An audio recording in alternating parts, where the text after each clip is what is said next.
और भाई 20-25 मिनट बचे हुए। अस्सलाम वालेकुम वरहमतुल्लाहि वबरकातुहू।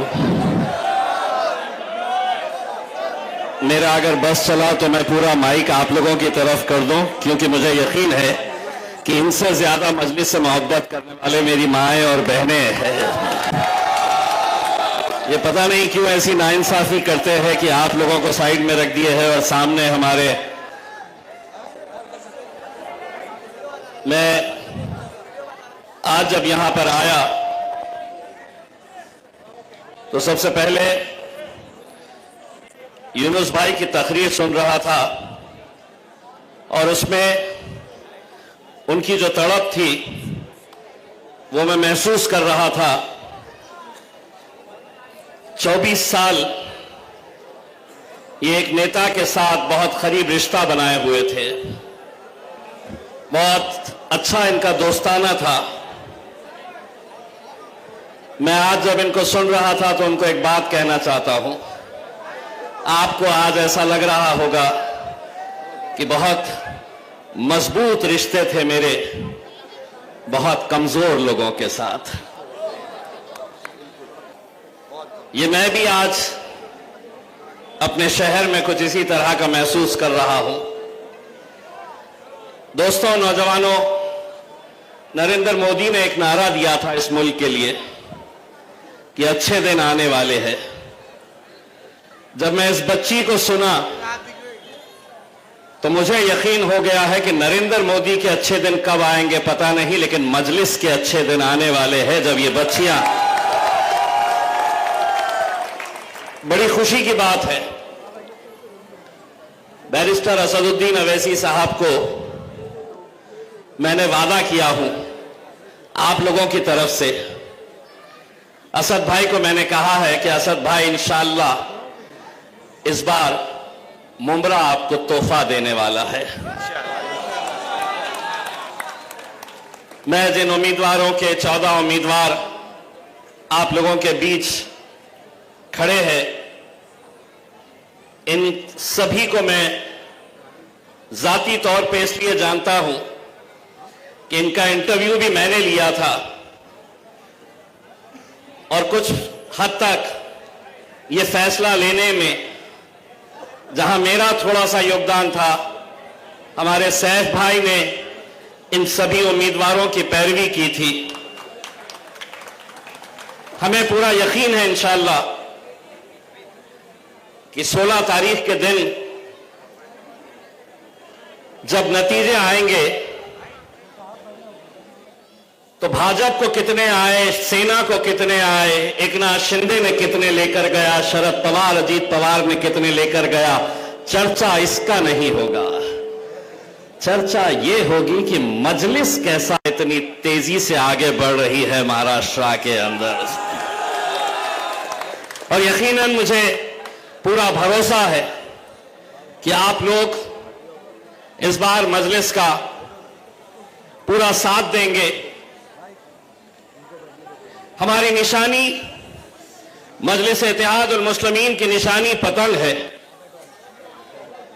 शिवसेना के एक मंत्री है, उन्होंने हुकूमत से यह दरखास्त की है, इलेक्शन कमीशन में जाकर यह शिकायत की है कि हमारी जो निशानी पतंग है यह मजलिस से खींच ली जाए, मजलिस को यह पतंग की निशानी मत दे, क्योंकि उनका तर्क यह है, उनका कहना यह है कि 14 तारीख के दिन हमारे हिंदू समाज का एक बहुत बड़ा त्योहार है। हमारे हिंदू भाई जो है वो 14 तारीख के दिन मकर संक्रांति का त्योहार मनाते हैं और मकर संक्रांति के अंदर हमारे हिंदू भाई जो है वो पतंग उड़ाते हैं।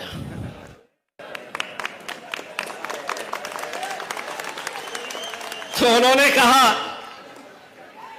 कि ये पतंग इनके पास से ले ले, क्योंकि हमारा त्योहार है, हम पतंग उड़ाएंगे 14 को, तो लोगों के जहन में आएगा कि 15 तारीख के दिन भी उड़ाना है। तो वो इलेक्शन कमीशन के पास गए, लिखित में शिकायत दिए। इलेक्शन कमिश्नर ने गौर से उनको देखा और मन ही मन में सोचा, ये कहां से आ जाते हैं ये ऐसे लोग, कौन इन्हें मंत्री बना देता है। मुझसे मीडिया वाले आए और मुझसे मीडिया वालों ने कहा कि वो संजय सिरसाट जो मंत्री हैं, वो कह रहा है कि पतंग तुम्हारी निशानी है, वो तुम्हें मिलनी नहीं चाहिए। तो मैंने कहा कि 1 महीने तक तो घड़ी की तरफ भी नहीं देखने वाला है क्या? किसी पार्टी की निशानी घड़ी है? हर हाथ के ऊपर एक पंजा है, तो तेरा हाथ पंजा काट के रखने वाला है क्या 10 दिन तक? मेरे भाइयों, ये क्यों कर रहे हैं जानते हैं? ये इसको कहते हैं खौफ, डर। डर कहते हैं इसे। डर की वजह से कभी किसी ने तसव्वुर नहीं किया था कि मुंब्रा के अंदर मजलिस इत्तेहादुल मुस्लिमीन इस मुकाम तक पहुंच जाए कि जहां पर हम तो छोड़ो, हमारे घर की छोटी सी बच्ची भी जेजे को ललकार रही है। अब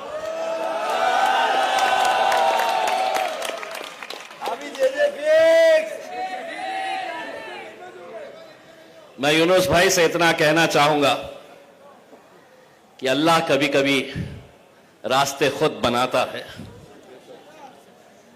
आपकी मंजिल, आपकी बच्ची का मुस्तकबिल ये मजलिस में लिखा हुआ था।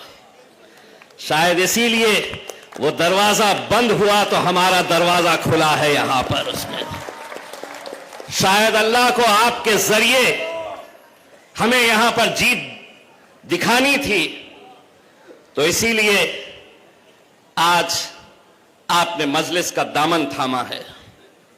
मैं 14 के 14 उम्मीदवारों से यह वादा करता हूं कि हम लोग आपके पीछे पूरी ताकत के साथ खड़े रहेंगे। बहुत सारे मुखर्रिर जितने भी थे, उन लोगों ने एक कंपनी का नाम लिया जिससे सुना है कि मुंब्रा पूरी तरीके से परेशान है, टोरेंट कंपनी। मुंब्रा की आवाम ये दुआ कर रही है कि इस बार मजलिस कामयाब हो जाए, और टोरेंट का मालिक ये प्रार्थना कर रहा है कि मजलिस जीते नहीं, क्योंकि उसे मालूम है कि जीतने के बाद तेरा हश्र हम क्या करने वाले हैं। आप ये सोच रहे होंगे कि हमारे कॉरपोरेटर चुनकर आ जाए, तो इतनी बड़ी कंपनी को ये क्या कर सकते हैं?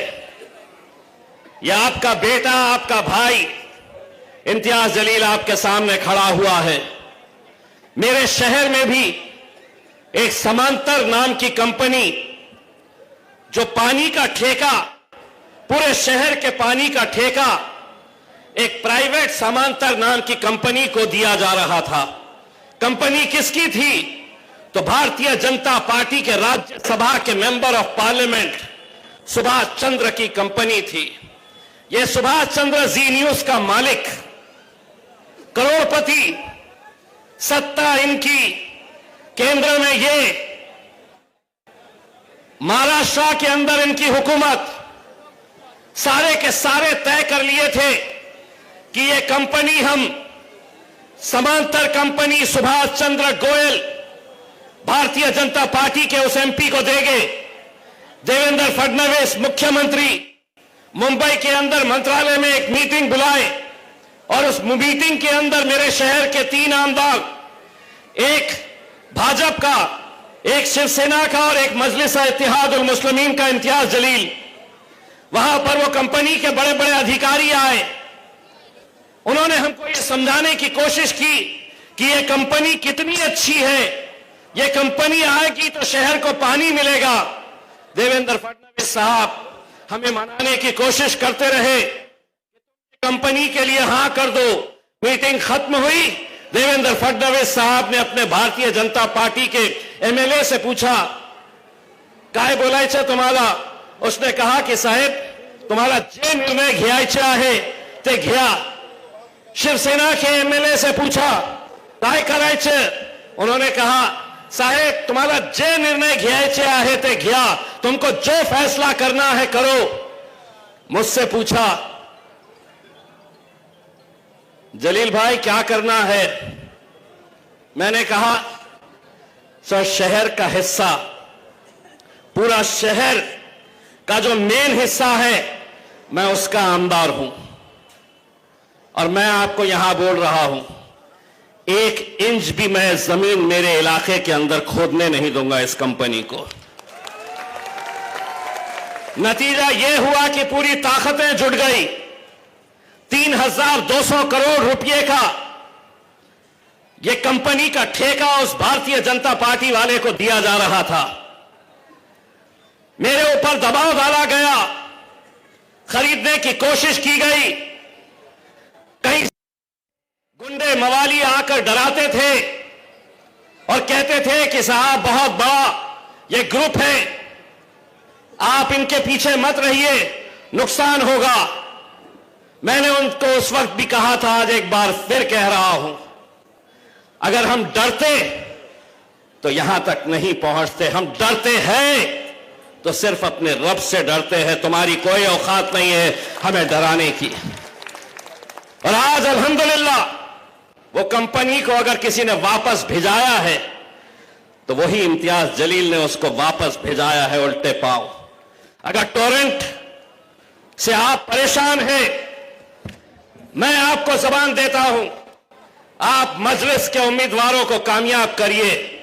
आपकी इस लड़ाई के अंदर हम पूरी ताकत लगाएंगे और देखेंगे इंशाअल्लाह कि हर घर जो मुमरा का परेशान है इस कंपनी से, ये कंपनी बड़ी है या हमारी ताकत बड़ी है, इंशाअल्लाह हम आपको दिखाएंगे उसको. मुझे बताया जा रहा था 3 लाख रुपए, 2 लाख रुपए ऐसे फाइन लगाए जाते हैं. 6-6 लाख. उसको बोल 15 तारीख तक प्रार्थना करते बैठ जाए, क्योंकि अब शेरों की सवारी मुमरा के अंदर आने वाली है. गीदड़ों को हटना पड़ेगा, गीदड़ों को हटना पड़ेगा. तादाद मायने नहीं रखती है.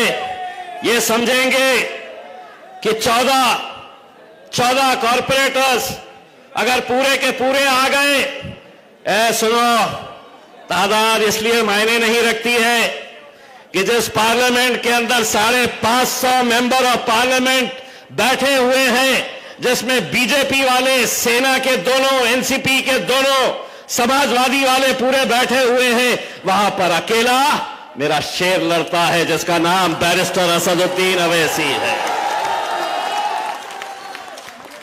बहुत ज्यादा तादाद मायने नहीं रखती है. तुम में कितनी ताकत है आंख में आंख मिलाकर बात करने की. इसीलिए अल्हम्दुलिल्लाह जब 5 साल के लिए यह शर्फ मुझे हासिल हुआ, मेरी माओ और बहनों की दुआओं की वजह से, कि असदुद्दीन अवैसी वो 5 साल अकेले नहीं बैठे, उनका ये भाई इम्तियाज जलील भी उनके साथ जाकर बैठा था. और जब मैं गया था ना अम्मा, तो एक पार्लियामेंट के अंदर एक ऐसा आदमी है,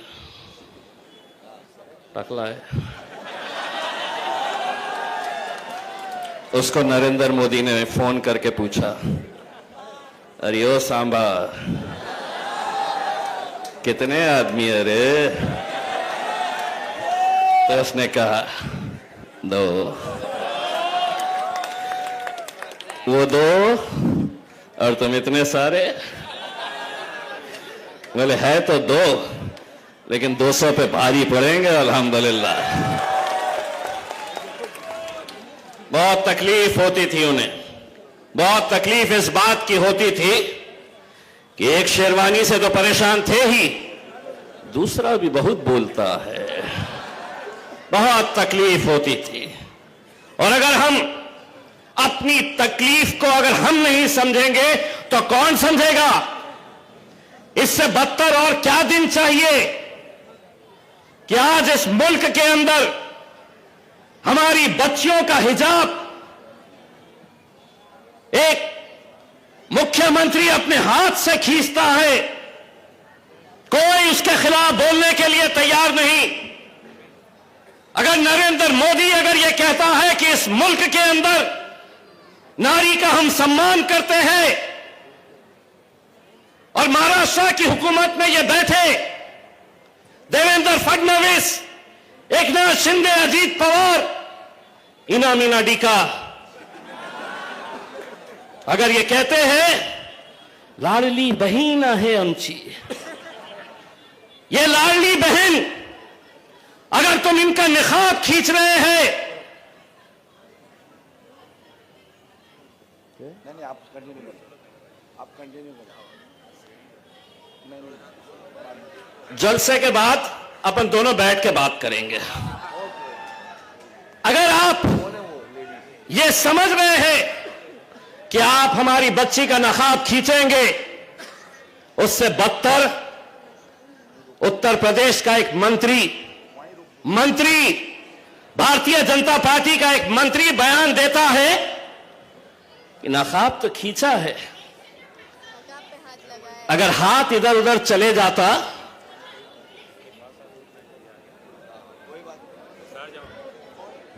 बहन जी, मुझे है तो आपके लिए दूसरे जलसे के अंदर इंशाअल्लाह आपको आधा घंटा बोलने का मौका दिया जाए।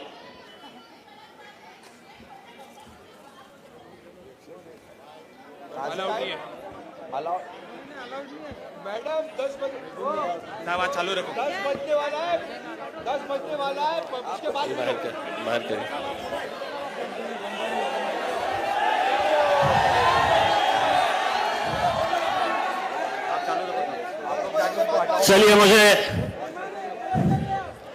चलिए चलिए मेरी तो आप ये समझिए, चलिए आप खामोश रहिए, आप अपने लोग चुप, चलिए आप खामोश रहिए, आप खामोश रहिए अभी।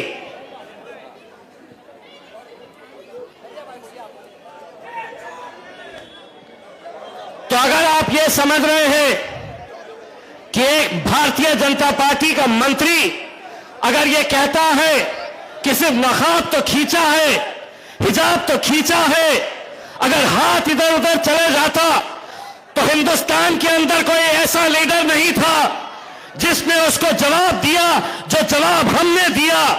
और वो जवाब अगर आपने नहीं सुने तो एक बार फिर से आपको कहता हूं, उस नेता को इम्तियाज जलील ने कहा कि अगर तू किसी भी बच्ची के बारे में, किसी भी जात और किसी भी धर्म की बच्ची के बारे में अगर इस तरह कहेगा कि हमारा हाथ इधर उधर चले जाता तो तेरा हाथ तोड़कर हम दूसरे हाथ में थमा देते।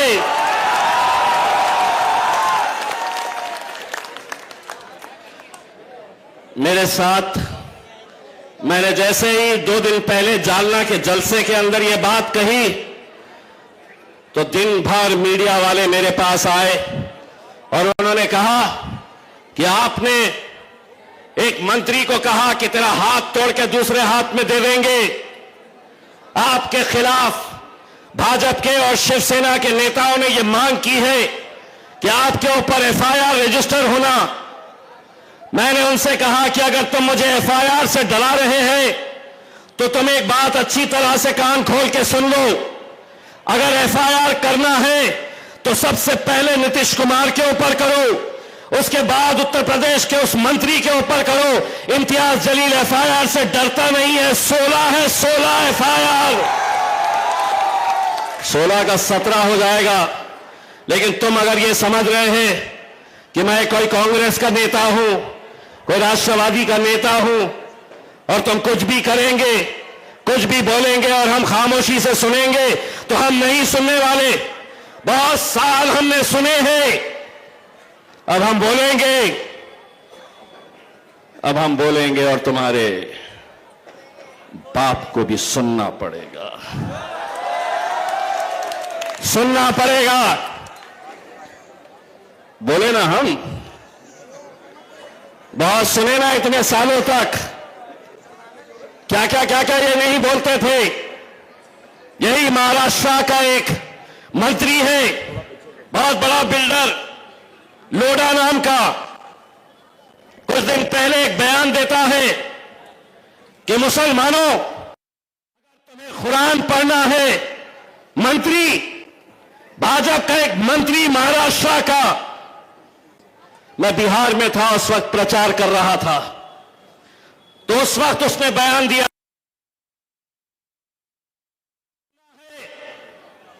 तो पाकिस्तान चले जाओ।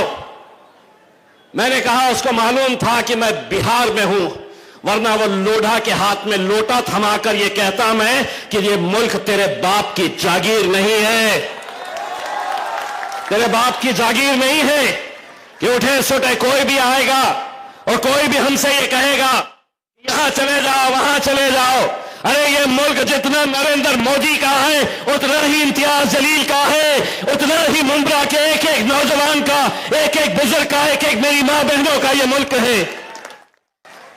1947 में जब हमसे पूछा गया था कि तुम्हें यहां रहना है क्या वहां जाना है, तो हमारे बुजुर्गों ने कहा था कि इस मिट्टी में हम पैदा हुए हैं और इंशाअल्लाह इसी मिट्टी के अंदर शुरुआत करो तो सही मेरे भाई, एक बार एक ताकत बनकर खड़े तो रहो, देखो तो सही अपनी क़यादत खड़े करने का कैसा मजा आता है। कोई सोचता नहीं था कि शिवसेना के गढ़ में, औरंगाबाद जैसे इलाके में कभी कोई मजलिस का एमएलए चुनकर आ सकता है, कोई एमपी चुनकर आ सकता है। कैसे आ गया, कैसे मुमकिन हुआ? इसलिए मुमकिन हुआ कि हम एक ताकत बनकर खड़े रहे, एक ताकत बनकर खड़े रहे, इसलिए आज वहां पर यह मुमकिन हुआ। हम एमएलए एमपी जिता सकते हैं, कॉरपोरेटर तो बहुत छोटी सी चीज है मेरे भाई, लेकिन अगर शुरुआत हुई, आप यकीन मानिए इनके अंदर डर उसी वक्त होगा जब आप इनको यह पैगाम देंगे कि अब ये कौम तुम्हारे पास से हट रही है। वो नेताओं को सर पर चढ़ाएंगे इस खौफ से कि हमारी सत्ता चले जाएगी, टोरेंट के ऊपर उन्हें भी कार्रवाई करने के ऊपर मजबूर हो जाएंगे। अगर आप लोग साथ दें मेरे भाई, यकीनन इतने सालों की मेहनत मजलिस इत्तेहादुल मुस्लिमीन ने की है। आज मुझे फख्र है, जिस जमात के बारे में कहा जाता था यह हैदराबाद की एक जमात है, हैदराबाद के आगे इनका कोई कुछ नहीं, ये एक एमपी चुनकर आता है, जिंदगी भर एक ही रहेगा। नहीं, हमने अज़्म किए थे तो एक के 2 एमपी हो गए। आज बिहार के अंदर 5-5 एमएलए चुनकर लेकर आए हैं। बिहार में हम गए, वाले सभा होती, दूसरे दिन हेलीकॉप्टर लेके पहुंच जाते और उनके बड़े बड़े नेता जो है वो ये कहते कि ओवैसी हैदराबाद से क्यों आए, बिहार के अंदर क्या है, ये बिहार में क्या करने के लिए आए हैं। राहुल गांधी, तमाम नेता ये बार बार हमसे कहते, हमने कहा मेरा भाई असदुद्दीन अवैसी हैदराबाद से बिहार नहीं आ सकता। तुम्हारे मम्मी इटली से आए थे तो हमने कुछ बोले थे क्या? हमने कुछ बोले थे कि आपके मम्मी इटली से आके यहां पर हुकूमत कर रहे थे और हमारा भाई वहां से यहां नहीं आ सकता? अल्लाह को तकब्बुर पसंद नहीं है, ये समझ लेना। हम 5 हैं तो कांग्रेस कितने पे सिमटी है पता है? 6। हम 5 हैं। इंशाल्लाह आगे चल के इनकी तादाद भी बढ़ेगी। बस आप लोगों से मैं ये कहना चाहता हूं, मुमरा हो, औरंगाबाद हो, गोवंडी हो, या वो इलाके हिंदुस्तान के जहां पर मुसलमानों की आबादी ज्यादा है, वहां पर एक कारोबार धड़ल्ले से हुकूमत की जेर निगरानी पुलिस की सरपरस्ती के अंदर चलाया जा रहा है।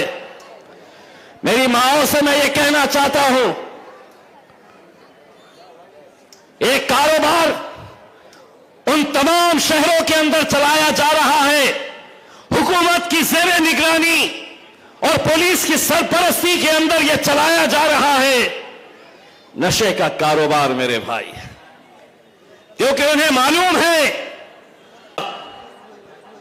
आज हमारे बीच इतने पढ़े लिखे लोग, डॉक्टर,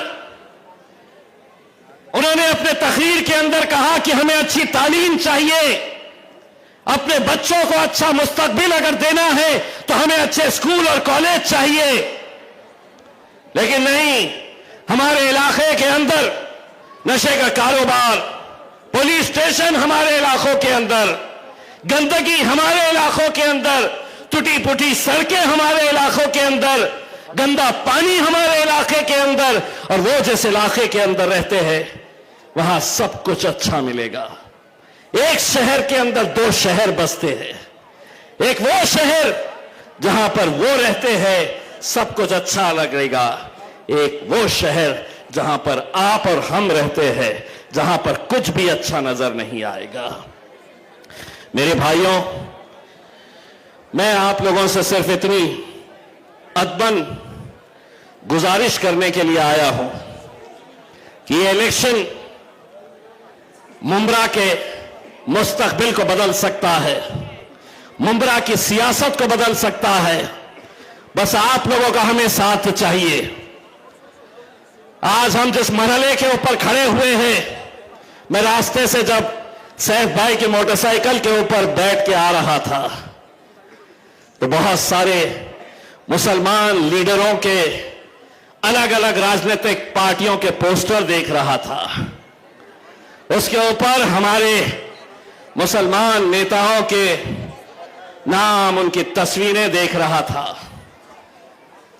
हमारा हाल तो ऐसा हो गया है कि बच के हम किधर जाए इस सियासी जंगल से। सुनिए, बच के हम किधर जाए इस सियासी जंगल से। एक तरफ है दरिंदा और दूसरी तरफ शिकारी है। हम कहां जाए? हमारे सामने है, हमारी कुर्सी हमारे सामने है, लेकिन सभी लोग जानते हैं, सभी सियासी पार्टियां जानते हैं उस कुर्सी की कीमत क्या है। अगर कोई नहीं जानता है तो मेरी भोली भाली आवाम नहीं जानती। जो इलेक्शन आया तो कोई तुतारी के पीछे भाग गया, कोई घड़ी के पीछे चला गया, कोई पंजा पकड़ लिया। अब तो मुसलमानों को मैं भारतीय जनता पार्टी के साथ भी देखता हूं। इससे बढ़कर और क्या चाहिए मेरे भाई? मुसलमानों, मैं तुम्हारी गैरत को ललकारने के लिए आया हूं। गुस्ताख नबी मोहम्मद मुस्तफा सल्लल्लाहु अलैहि वसल्लम के खिलाफ गुस्ताखी करने वाला वो इसी महाराष्ट्र के अंदर, और यहां का मुख्यमंत्री, उप मुख्यमंत्री अजीत पवार ये उसकी तायीद करते हैं, उसका समर्थन करते हैं, और हमारे मुसलमान उनके साथ खड़े हैं। रात में जब ये बोतल खोलकर बैठते होगे तो सोचते होगे कि जान से भी अजीज हमारी शिनाख्त, हमारी पहचान, हमारा वजूद जिसकी वजह से है, हम उस गुस्ताख रसूल की तायीद कर रहे हैं, लेकिन उसके बावजूद भी मुसलमान हमारे साथ खड़ा है, हमारे पीछे खड़ा है। इससे बढ़कर और क्या शर्म की बात हो सकती है मेरे भाई? आप लोग जब तक आपकी अपनी क़यादत को नहीं खड़े करेंगे, आपके मसलों का हल नहीं होने वाला है। यह आप अच्छी तरह से समझ लें। हम लोग बट रहे हैं, बिक रहे हैं, बिखर रहे हैं। इसी वजह से आज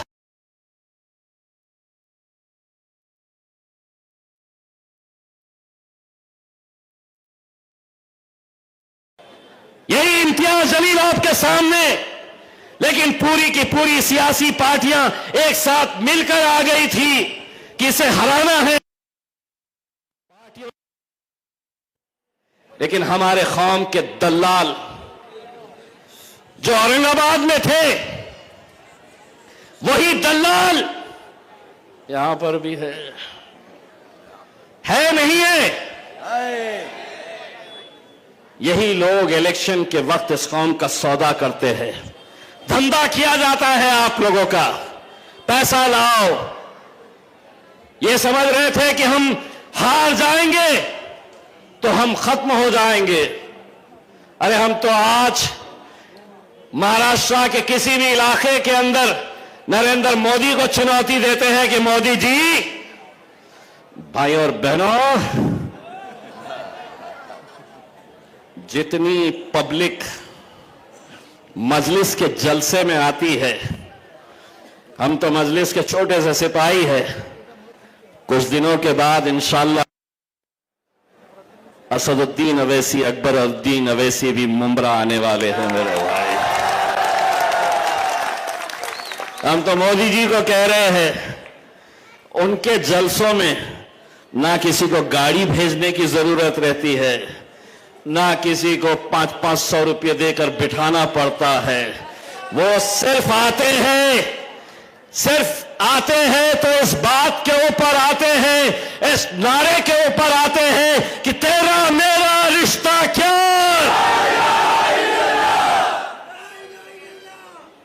क्यों? पीछे वालों में क्या हमारी है ना कि किराए से आए हुए हैं? हाथ उठाने में बड़ी तकलीफ हो रही है। कैमरे घुमाओ, पीछे दिखाओ उनको, तेरा मेरा रिश्ता क्या, तेरा मेरा रिश्ता क्या। हटिए, उनको भी देखने दीजिए। आप भी एक बार, अब डरना नहीं है। बहुत सालों तक ये डराए हैं, अब हम बोलेंगे और इनके बाप को भी सुनना पड़ेगा। तेरा मेरा रिश्ता क्या, तेरा मेरा रिश्ता क्या। इंशाअल्लाह 16 तारीख के दिन सिर्फ मुंब्रा जश्न नहीं मनाएगा, इंशाअल्लाह पूरा हिंदुस्तान आपकी जीत का जश्न मनाएगा मेरे भाई। बहुत बहुत शुक्रिया। अल्हम्दुलिल्लाह। मुलाकात करेंगे इंशाअल्लाह। All the very best. क्या करूं?